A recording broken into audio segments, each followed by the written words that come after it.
जब शादी की बात करते हैं ना तो बच्चे आपके मुंह पर जवाब देते हैं मैंने तो शादी नहीं करनी। जेन्युइनली ये कह रहे हैं कि हमने शादी नहीं करनी क्योंकि उन्होंने सुख देखा नहीं है शादी में। लोग बेचारे अदालत के नाम से डरते हैं। कितनी बच्चियां हमारे पास आती हैं जिनके साथ बहुत तशद्दुद हुआ होता है, बाजू टूटे हुए होते हैं, नाक कटी हुई होती है ब्लेड से, वो कहती है सुलह करा। अपनी अदालतों की बजाय अल्टरनेट डिस्प्यूट रेजोल्यूशन पे आए, ADR पे। तो आप यकीन करें कि आपको समझ आए कि ये 1.25 लाख केस नहीं है, ये 1.25 करोड़ केस है। ये पहला फोरम है जो कासिम अली शाह फाउंडेशन की मदद से हमने। घरों के टूटने के अलहदगी के टॉप 5 फैक्टर्स अगर हम डिस्कस मैं बिल्कुल आपको 5 फैक्टर्स ही बता सकता हूँ। अस्सलाम वालेकुम everyone, this is someone Asad, your image consultant. बहुत सारे टॉपिक्स पे हमेशा बात होती है, लेकिन आज मैं एक ऐसी जगह पर मौजूद हूँ जहाँ पर मैंने बहुत अरसा काम किया है और मैंने यहाँ पर बहुत सारे मसाइल को हल होते हुए देखा है, बहुत सारे मसाइल की वैल्यूएशन होते हुए और बहुत सारे डिफरेंट टॉपिक्स के ऊपर। मतलब मेरा नहीं ख्याल है कि कोई ऐसा मसला रह गया हो जिस पे सदाने ने काम किया हो। जी हाँ, मैं इस वक्त मौजूद हूँ कासिम अली शाह फाउंडेशन में। मेरा बहुत पुराना और बहुत खूबसूरत ताल्लुक़ है और आज हम जिस टॉपिक को लेकर आए हैं वो बहुत अहम टॉपिक है जनाब। ये टॉपिक है मैरिज की अगर बात की जाए तो हमने एक बहुत ही बड़ा डिफरेंस देखा है।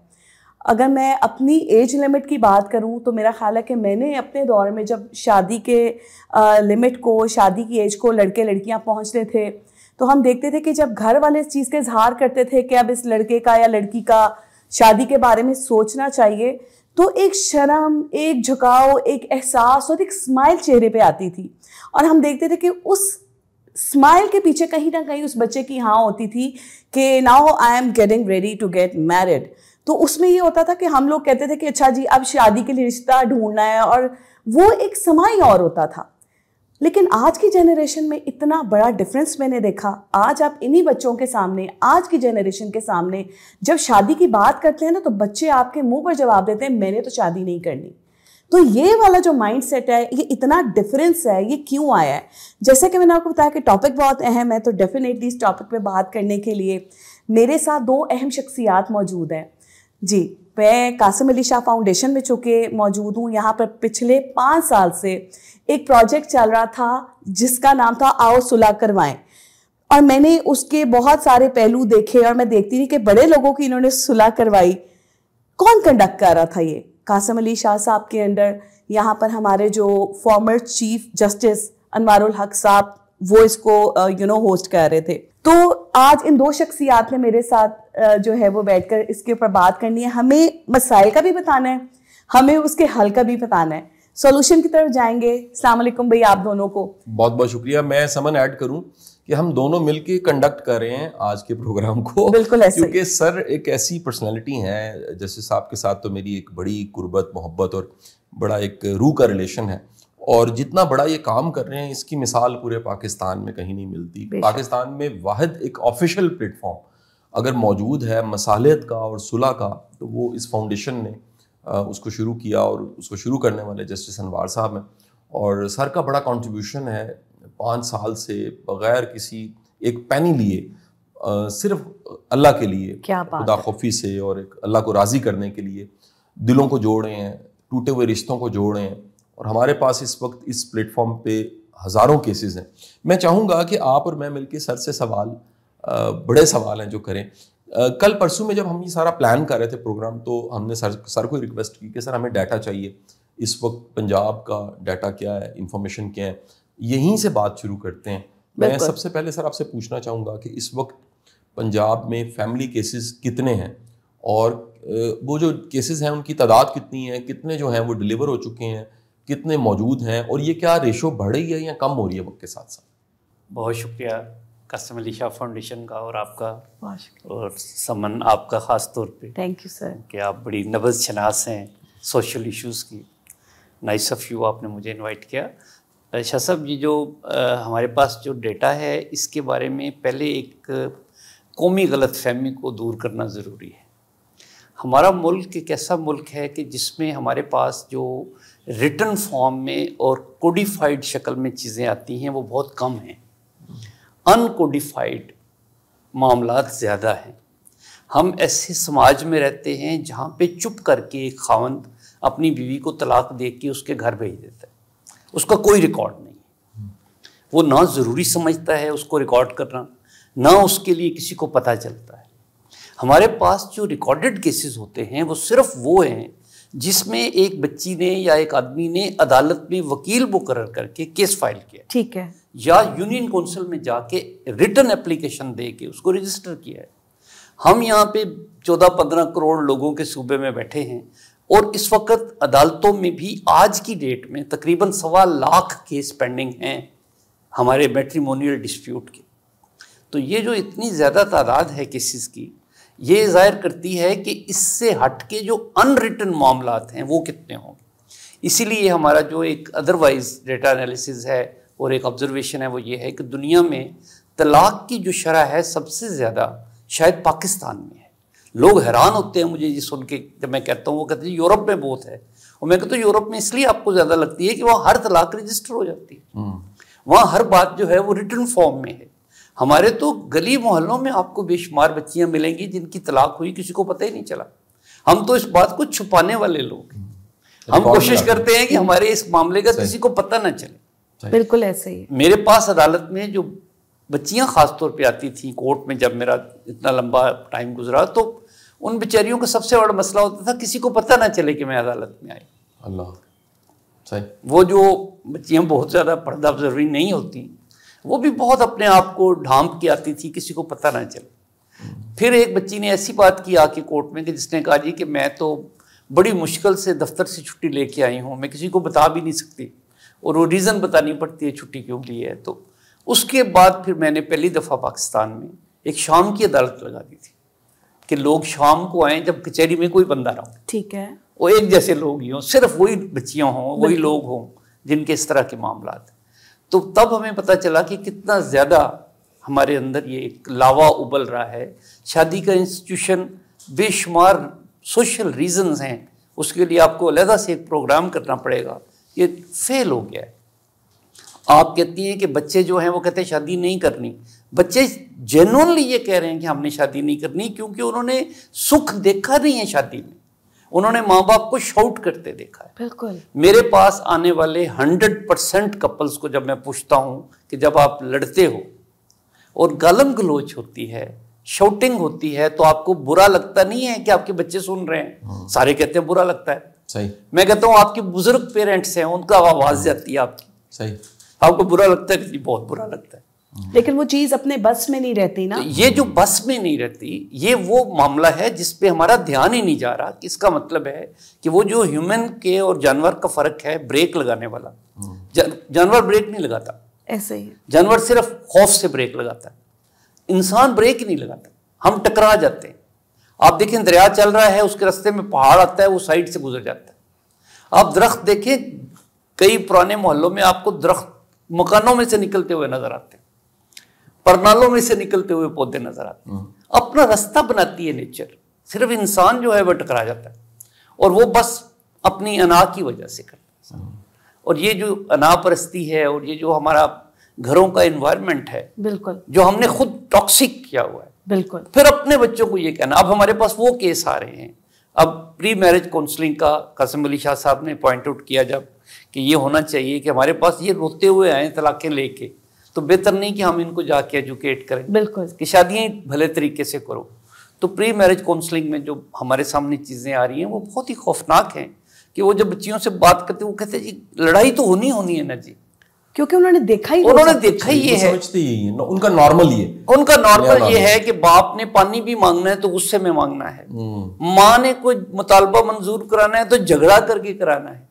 वहां पे प्यार वाली, मोहब्बत वाली वो एनवायरनमेंट आपने घर में अगर नहीं रखी हुई तो आप इन बच्चों से क्या तवक्को करेंगे, शादियां करेंगे। अच्छा सर, ये तो तलाक हो गई ना, तलाक के केसेस हमारे टोटल यहाँ पर अगर देखा जाए 1,13,503 केसेस हैं आपके पास जो रजिस्टर्ड हैं। ये एक दिन का जो हम एवेल्युएशन करते हैं, डाटा अगर दिखा बिल्कुल ऐसे। इसके केसेस डिफरेंट हैं, ये टोटल केसेस हैं जो रजिस्टर्ड हैं। इसमें तलाक के साथ साथ मैं हैरान रह गई जब मैंने उसके पॉइंट्स को नोटिस किया। शाहजी, उसमें जहाँ पे हक महर की बात आ रही है उसके भी केसेस हैं, वहाँ पे जहेज की रिकवरी के भी केसेस हैं। सबसे ज़्यादा केसेस आपको किस चीज़ के जो है वो देखने को मिले? देखिए, सबसे पहली बात तो ये है कि हमारे समाज में कोई ऐसा ढांचा मौजूद नहीं है कि जो कोर्ट के अलावा किसी बच्ची का हाथ पकड़े और हेल्प करे, उसको जो भी करना है, जो भी चाहिए, उसको जहां भी उसकी हक तलफी हुई है, उस बच्ची को अदालत में जाना पड़ता है। एक लड़की है जिसकी शादी हुई, उसको माँ बाप ने बहुत मुश्किल से कर्ज लेके कुछ जहेज दे दिया, बिल्कुल, अब उसको तलाक हो गई, अब वो अपना सामान वापस मांगने के लिए अदालत में जाती है। कोई फोरम नहीं है पाकिस्तान, है ही नहीं। ये पहला फोरम है जो कासिम अली शाह फाउंडेशन की मदद से हमने शुरू किया है। बड़ी नेकी है, मैं कहती हूँ कासिम अली शाह साहब, सीरियस मामला है। बिल्कुल, कदम कदम पे लोगों को मीडिएशन का काम करना चाहिए। पूरी दुनिया एडीआर में चली गई। अगर हम आज अपनी अदालतों की बजाय अल्टरनेट डिस्प्यूट रेजोल्यूशन पे आए, एडीआर पे, तो आप यकीन करें कि आपको समझ आए कि ये 1.25 लाख केस नहीं है, ये 1.25 करोड़ केस हैं। लोग बेचारे अदालत के नाम से डरते हैं। कितनी बच्चियां हमारे पास आती हैं जिनके साथ बहुत तशद्दुद हुआ होता है, बाजू टूटे हुए होते हैं, नाक कटी हुई होती है ब्लेड से, वो कहती है सुलह करा दो। आप सोचो कि एक आदमी के लिए जो इस काम के लिए बैठा हुआ है, ये कितना मुश्किल मरला है कि इतना प्रेशर क्या आप देख रहे हैं, ये प्रेशर क्या कि है, इसका रिटर्न इसको क्या मिलने वाला है आगे। और उसके आगे जाके जब वो बच्चे इस तरह आके रोते हैं तो फिर हम उनको क्या बताएं। उनको जब बैठ के ये बताते हैं कि ये एक छोटी सी वर्कशॉप है, यहाँ मैं एक ईगो मैनेजर के तौर पे काम करता हूँ, मैं आपकी ईगो को बेहतर करने की कोशिश कर सकता हूँ, आपकी डिस्प्यूट रिजॉल्व नहीं कर सकता। तो वो जब ईगो मैनेज होती है जिन लोगों की, जिनको समझ आती है कि हमारी औलाद हमारे नीचे कुचली जा रही है, हम अपने ही बच्चों को ज़िबा कर रहे हैं जिनसे बड़ी मोहब्बत के दावेदार। अब सोचें कि आपका बच्चा बाहर से गाली सुन के आए और घर में दोहराए तो आप कितना बुरा लगेगा। और अगर वही गाली उसका बाप उसकी माँ को दे रहा हो तो आप कहती तुमने कहाँ से गाली सीखी बच्चे से? वो बच्चे ने घर से सीखा है सारा। वो जो सारा घर का माहौल है वो एक औरत के या मर्द की अपने साइकोलॉजिकल डिसऑर्डर की वजह से, उसकी मेंटल प्रॉब्लम की वजह से, अगर वो एग्रीवेट हो रहा है, उसका ब्रेक फेल हो गया, ब्रेक लग नहीं रहा, तो फिर हमें इस पर गौर करना चाहिए। ये बहुत सीरियस इशू है। आपकी बहुत मेहरबानी है कि मैं तो 5 साल से यहाँ बैठ के खप रहा हूँ कि लोग आए और हम उनकी सुलह कराने की कोशिश करें, उनके घर टूटने से बचाएं। बिल्कुल ठीक से। एक बड़ा रवायती सवाल है, लेकिन ये सवाल मैं इसलिए भी पूछ लेता हूँ कि बड़े लोगों का ये सवाल है, टॉप फैक्टर्स क्या है घरों के टूटने के, अलहदगी के? टॉप 5 फैक्टर्स अगर हम डिस्कस करें। मैं बिल्कुल आपको 5 फैक्टर्स ही बता सकता हूँ कि सबसे बड़ा फैक्टर जो हमने नोट किया है वो तो वही है ईगो का। ये ह्यूमन एरर है एक, कि हम सारे लोग अनापरस्त हैं। हम में से वो लोग जो किसी को सॉरी कहते हैं, उनके बारे में हमारे ज़हन में पहला ख्याल ये पैदा होता है ये कमज़ोर है, ये दब गया है। हम लोगों को सॉरी और थैंक यू कहना नहीं आता, हमने सिखाया नहीं, हमने अपने बच्चों को भी नहीं सिखाया। अगर हम अपने बच्चों को ये 2 लफ्ज़ सिखा दें, बिल्कुल, सॉरी और थैंक यू, तो इसका एक और पहलू है जिस पे मैं आपकी इजाज़त से एक फिक्रा कहना चाहूँगा कि वो जो अल्लाह वाले लोग हैं, जो बहुत एनलाइटेंड लोग हैं, वो ये कहते हैं कि जिस इंसान को सॉरी और थैंक यू कहना आ जाए, अल्लाह को और बंदे को, उसके रास्ते में कोई रुकावट होती नहीं। क्या बात, वो एक कामयाब तरीन इंसान है अपनी ज़िंदगी में हर पहलू से। हम ना अल्लाह को थैंक यू कहते हैं, शुक्राना नहीं करते, ना अल्लाह को सॉरी कहते हैं, तौबा नहीं करते। और जब हमें कोई सॉरी कहता है खुशी होती है बड़ी, ऐसे ही हमें कोई थैंक यू कहता है हमें बड़ा मजा आता है कि मुझे थैंक यू कहा है। लेकिन हम ये चीज रिटर्न क्यों नहीं करते? हमें तो उसी का 70 गुना वापस करनी चाहिए। मुझे एक बंदा थैंक यू कहता है, मैं तो 70 लोग तलाश करने चाहिए। आज सोने से पहले मैं 70 लोगों को थैंक यू करके जाऊँ। किसी एक ने मुझे सॉरी की है, मुझे सोचना चाहिए कि मुझे कहाँ सॉरी करना चाहिए। बिल्कुल ऐसे ही। तो हम इस तरह नहीं कर रहे। तो ये जो हमारे पास लोग आते हैं विक्टिम्स, एक तो ईगो हो गई जो मैंने आपको किया। दूसरा है सबसे बड़ी वजह बेजोड़ शादियां हैं। बेजोड़ शादियां हमारे यहाँ पेरेंट्स बच्ची की एज ज़्यादा होने की वजह से, ख़ास तौर पे जो बच्चियाँ एजुकेशन में जिनका बहुत वक्त खर्च होता है, उनमें पैनिक में आ जाते हैं। और फिर एक स्टेज ऐसी आती है कि वो घबरा के शादियाँ कर देते हैं। ये बहुत ख़तरनाक ट्रेंड है। हमें बच्चों की इंटेलेक्चुअल कंपैटिबिलिटी का पता ही नहीं है, हमने कभी इस सब्जेक्ट को टच नहीं किया। सबसे इंपॉर्टेंट चीज़ है घर को चलाने के लिए इंटेलेक्चुअल कंपैटिबिलिटी। बिल्कुल ऐसे ही। और आपको सोचना चाहिए कि क्या आपका बच्चा जो है या आपकी बेटी जो है, वो जिस आदमी से हम इसको बयाने जा रहे हैं, क्या ये कंपैटिबल लोग हैं या नहीं।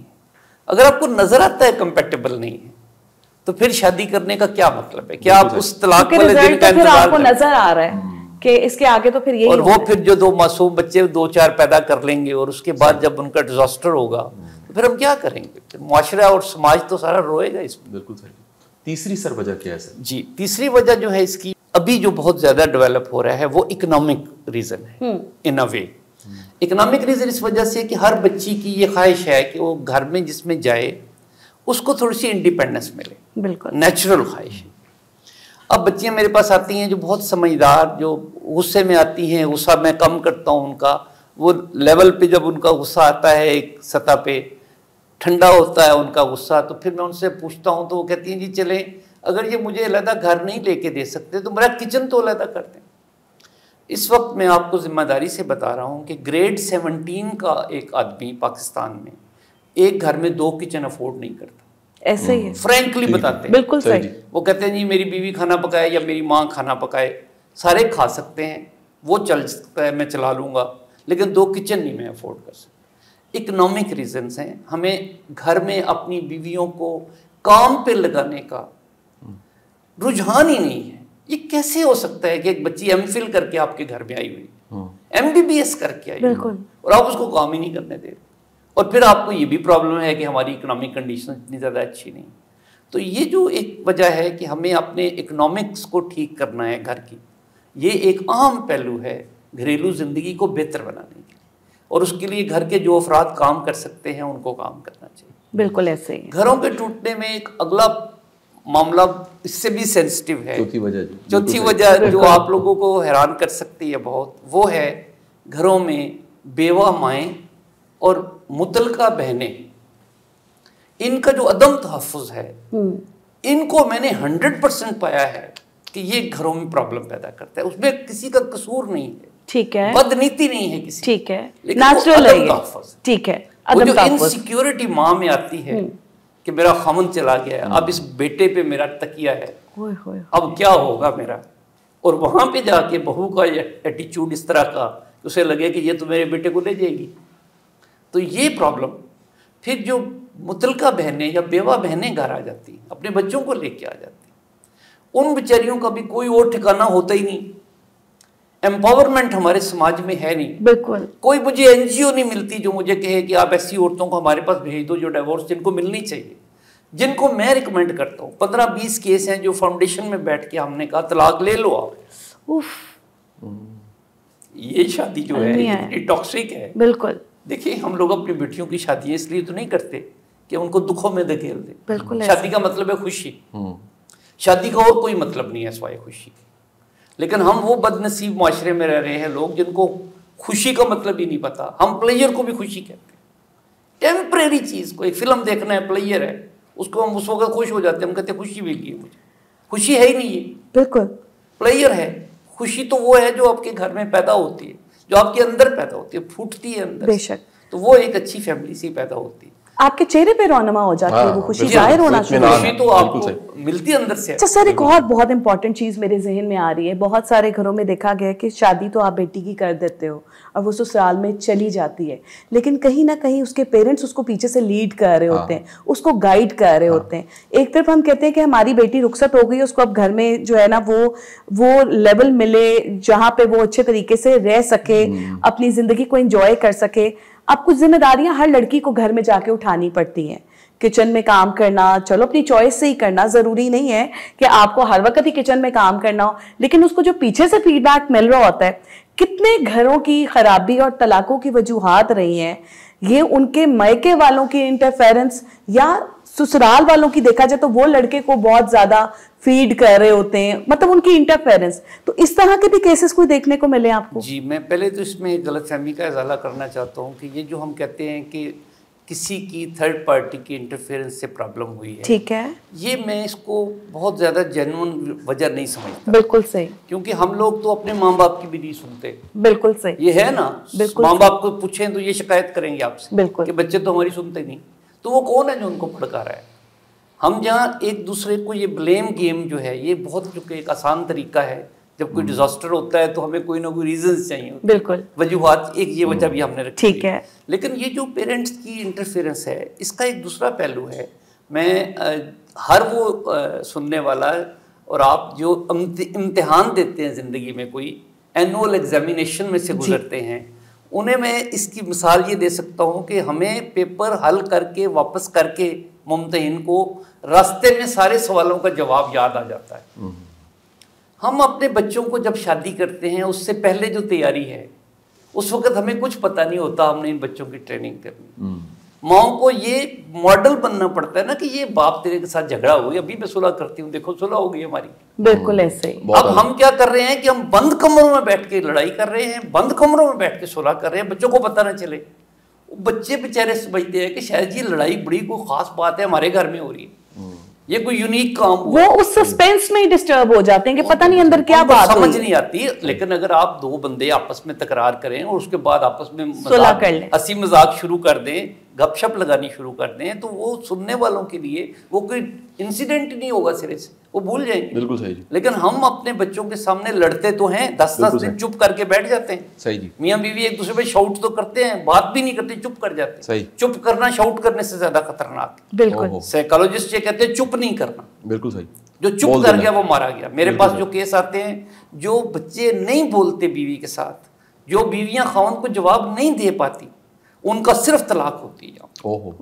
और मैं उनको अब मजबूर करता हूँ कि मैं रेफरी हूँ, मैं दरमियान में बैठा हूँ, तुम्हारे बाप दादा की उम्र का हूँ, अब खुल के बात करो मेरे साथ, मैं गारंटी देता हूँ तुम्हें हल निकल आएगा। हल निकल आएगा। लेकिन वो 5-7 मिनट के बाद शाउट करना शुरू कर देता है। जैसा मैं एक सवाल इसमें ये भी आ जाता है कि इंसानों के मिजाजों में ना, बचपन से कुछ मिजाजों को हमारे बड़े बूढ़े दादी नानी है कि ए बड़ा बीबा पुत्र है, यह बड़ी बीबी कुड़ी है। वो बीबा जो होता है ना, दरअसल उसके अंदर सुलहजोई और बात को छोड़ देना और कुछ देर के बाद सारा कुछ नॉर्मल कर देना या लेट गो करना, उसके मिजाज में, उसकी आदत में, शायद उसकी फितरत में होता है। लेकिन एक बड़ी तादाद में ऐसे लोग हैं सर जो किसी भी चीज़ को पकड़ते हैं, उसके बाद जैसे गाय या जो काऊ है वो जुगाली करती है, वो जानवर जुगाली करते हैं, तो वो कुछ भी ना हो तो वो जुगाली करते रहते हैं। इसी तरह उनका जो माइंड है वो किसी एक बात को पकड़ के जुगाली करता रहता है। अल्टीमेट तो मैंने ऐसे फीमेल ज्यादा हैं, मेल कम है, जिनको बुढ़ापे में बिलखुसूस 50 साल की उम्र के बाद ब्लड प्रेशर, शुगर, बेशुमार बीमारियां देखी हैं। वजह यह कि गैर जरूरी को बोझ उठाया हुआ है और उसको उठाते उठाते यानी कि छोड़ देना चाहिए था, जिंदगी आगे चल रही थी। ये जो मिजाज है सुलहजोई का, इसको सीखना कितना जरूरी है और लेट गो करना। ये जिंदगी बड़ी खूबसूरत है, ये जिंदगी आगे है जो आनी है, और जो अभी है ये जिंदगी जो गुजर चुकी है वो नहीं है, उससे सिर्फ सीखना था और हमने आगे जाना है। ये मिजाज सीखने की कितनी जरूरत है? देखिए, पहली बात तो ये है कि हम में से जिन लोगों को किसी बदनसीबी की वजह से डॉक्टर डिक्लेयर कर देता है कि तुम्हारी उम्र 2 महीने रह गई है, तुम्हें कैंसर है, उन लोगों को कभी आपने कोई गलत काम करते, गलत बात करते नहीं सुना हो।